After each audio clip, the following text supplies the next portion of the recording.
ಗ್ರಾಮಸ್ಥರೆಲ್ಲ ಸೇರಿದ್ರೆ ಏನು ಸಮಸ್ಯೆ? ನಾವು 60 ವರ್ಷದಿಂದ ಪೊಸಿಷನ್ನಲ್ಲಿ ಇದ್ದೀವಿ. ಹಾಂ, ಯಾರೋ ನಮಗೆ ಗೊತ್ತಿಲ್ಲದಿರೋ ವ್ಯಕ್ತಿಗಳು ಬಂದು ನಮಗೆ ಗೊತ್ತಿಲ್ಲದೇ ಮಂಜೂರು ಮಾಡ್ಕೊಂಡವ್ರೆ. ಹಾಂ, ಆದರೂ ಎ ಸಿ ಕೋರ್ಟಲ್ಲಿ ಕೇಸ್ ನಡೀತಾ ಇತ್ತು. ಹಾಂ, ಎ ಸಿ ಇವಾಗ ಅವ್ರ ಪರವಾಗಿ ಆದೇಶ ಮಾಡಿಬಿಟ್ಟವ್ರೆ. ಓಕೆ.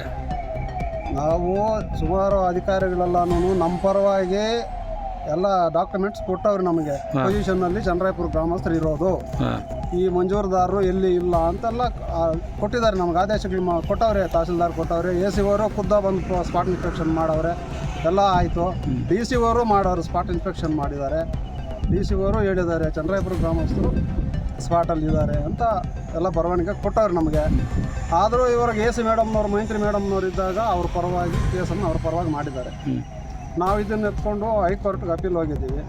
ಹೈಕೋರ್ಟಲ್ಲಿ ನಮಗೆ ಸ್ಟೇ ಕೊಟ್ಟಿದ್ದಾರೆ.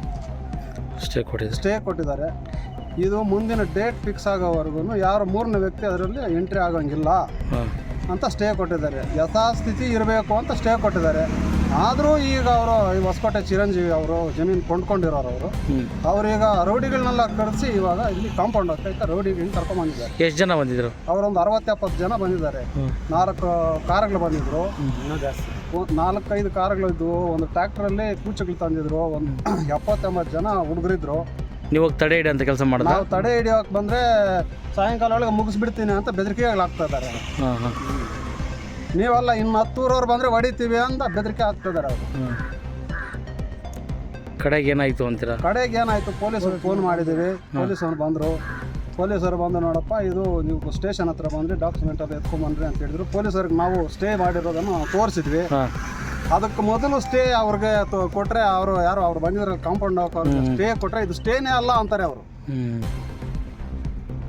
ಸ್ಟೇನೇ ಅಲ್ಲ ಅಂತಾರೆ. ಆಮೇಲೆ ಪೊಲೀಸರು ಬಂದಮೇಲೆ ಪೊಲೀಸರು ಕೆಲವರು ಪೇಪರ್ ನೋಡಿದ ತಕ್ಷಣ ಕೊಟ್ಟರು, ಆಯ್ತಪ್ಪ ಇಲ್ಲಿ ಕೆಲಸ ಮಾಡೋಕ್ಕೆ ಅವಕಾಶ ಇಲ್ಲ, ನೀವು ಇಲ್ಲೇನು ಗಲಾಟೆ ಮಾಡಬಾರ್ದು, ಕಾಂಪೌಂಡ್ ಇವಾಗ ಹಾಕಬಾರ್ದು ಅಂತ ಅವ್ರು ಹೇಳಿದ್ರು. ಪೊಲೀಸರು ನಮ್ಮನ್ನೆಲ್ಲ ಕಳಿಸ್ಬಿಟ್ರು. ನಾವು ಮನೆಗೆ ಬಂದುಬಿಟ್ಟಿದ್ದೀವಿ. ಅವರು ಅಲ್ಲೇ ಇದ್ದಾರೆ, ಇನ್ನೂ ಅಲ್ಲೇ ಇದ್ದಾರೆ ಅವರು. ಈಗ ಎಷ್ಟು ವರ್ಷದಿಂದ ನೀವು ಅಲ್ಲಿ ಉಳುಮೆ ಮಾಡ್ತಾ ಇದ್ದೀವಿ? ನಾವು ನಮ್ಮ ಮುತ್ತಾತನ ಕಾಲದಿಂದ 60 ವರ್ಷದಿಂದ ನಾವು ಉಳುಮೆ ಮಾಡ್ತಾ ಇರೋದು. ಅದೇ ಭೂಮಿನಲ್ಲೇ ಇದ್ದೀರಾ ನೀವು? ನಾವಿವಾಗ ಓಡಾಟ ಮಾಡ್ತಾ ಇರೋದು. ನಮ್ಮ ತಂದೆಯವರು ಕೂಡ ಕಾಲುವಾಗಿದೆ. ನಿಮ್ಮ ತಂದೆಯವರು ಅಲ್ಲೇ ಮಾಡ್ತಾ ಇದ್ರು? ನಮ್ಮ ತಾತನಂದ್ರು ಅಲ್ಲೇ ಮಾಡ್ತಾ ಇದ್ದವರು. ಅದನ್ನು ಭೂಮಿನೇ ಮಾಡ್ತಾ ಇದ್ದಿದ್ದು. ಸುಮಾರು ಎಷ್ಟು ಕುಟುಂಬಗಳು ಅದ್ರ ಮೇಲೆ ಅವಲಂಬಿತ ಆಗಿರ್ಬೋದು?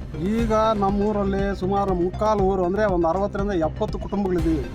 ಅದರ ಆ ಜಮೀನು ಅದು ಬಿಟ್ಟರೆ ನಮ್ಮ ಕುಟುಂಬ ನಮ್ಮೂರವ್ರಿಗೆ ಬೇರೆ ಜಮೀನೇ ಇಲ್ಲ. ಎಷ್ಟಿರ್ಬೋದು ಅಣ್ಣ? ಎಷ್ಟು ಎಕರೆ ಇರ್ಬೋದು ಜಮೀನು? ಅದು 2 ಸರ ನಂಬರ್ ಇದೆ, 1 ಮತ್ತು 21. ಒಂದರಲ್ಲಿ ಬಂದು 28 ಎಕರೆ ಒಂದು ಸರ್ವೆ ನಂಬರ್ ಇದೆ, 73 ಎಕರೆ ಒಂದು ನಂಬರ್ ಇದೆ.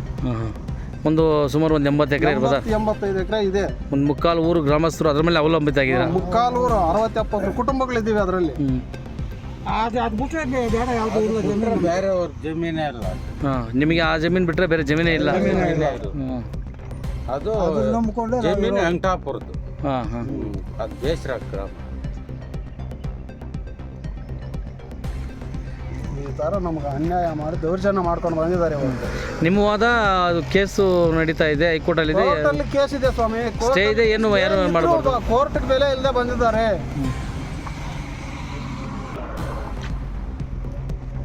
ಈ ಸ್ವಾಮಿ ಸರ್ಕಾರದ ಅಧಿಕಾರಿಗಳಲ್ಲಿ ನಾವು ಬೇಡ್ಕೊತೀವಿ, ವೆಂಕಟಾಪುರ ಗ್ರಾಮದ ಸರ್ವೆ ನಂಬರ್ 1 ಮತ್ತು 21ರಲ್ಲಿ ನಾವು ಸುಮಾರು 70-80 ಕುಟುಂಬಗಳ ಜೀವನ ಮಾಡ್ತಾ ಇದ್ದೀವಿ. ಈ ಖಾಸಗಿ ವ್ಯಕ್ತಿಗಳು ಬಂದು ಕಾಂಪೌಂಡ್ ಹಾಕಕ್ಕೆ ಬಂದಿದ್ದಾರೆ. ನಮಗೆ ಆ ಜಮೀನು ಬಿಟ್ಟರೆ ಗತಿ ಇಲ್ಲ. ನಾವು ಆ ಜಮೀನು ಕಳ್ಕೊಂಡ್ರೆ ನಾವು ಹೆಂಡತಿ ಮಕ್ಕಳನ್ನ ಬೀದಿ ಪಾಲು ಮಾಡಬೇಕಾಗತ್ತೆ. ದಯವಿಟ್ಟು ಸರ್ಕಾರ ಈ ಜಮೀನು ಉಳಿಸ್ಕೊಡೋಂಥ ಕೆಲಸ ನಮಗೆ ಮಾಡಬೇಕು. ಇದು ತಮ್ಮಲ್ಲಿ ಮನವಿ.